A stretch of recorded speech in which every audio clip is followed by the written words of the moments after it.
the director of the Pacific Institute for Advanced Study. I've been a professional futurist since about 1989. I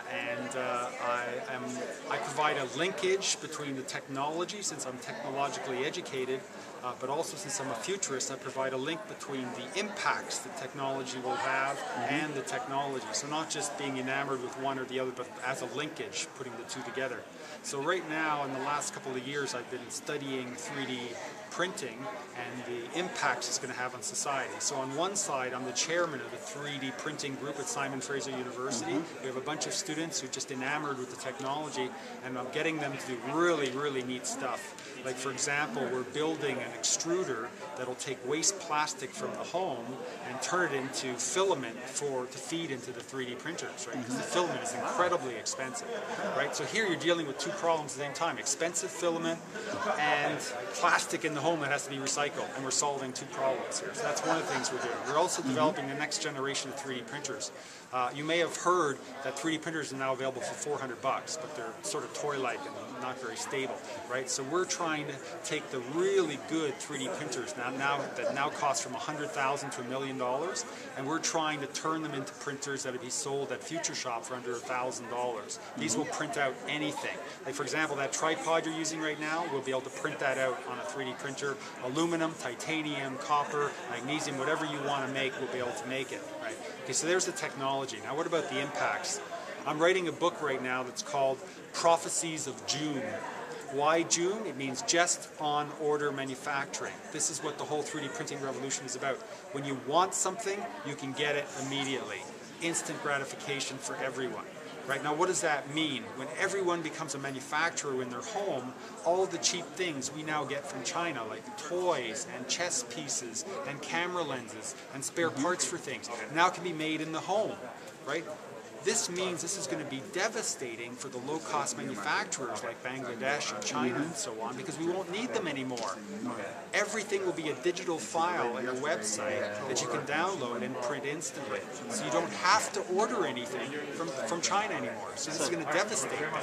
So you mentioned June.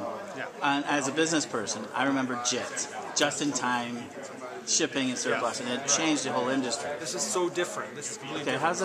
How's this different? Okay, because there's no inventory whatsoever, right? All there is raw material coming in the form of sintered metal or a filament, right? And instantly it's turned into a product.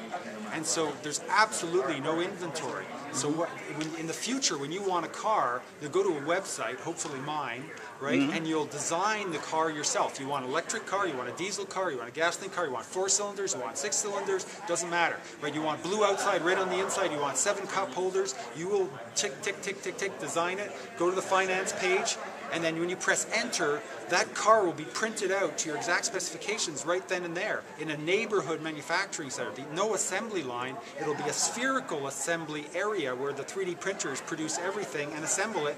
2 business days later, it gets delivered to your door. Right? This is what's going to happen, right?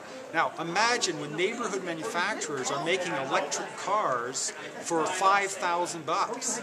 Right? It's going to devastate entire huge corporations, right? Now, just look at electric cars. I could talk about hundreds of technologies, but electric cars, they don't need cooling systems. They don't need fan belts. They don't need spark plugs. They don't need exhaust systems. They don't need oil or gas. I could go on and on and on, all the things they don't need. Each of those is a major industry.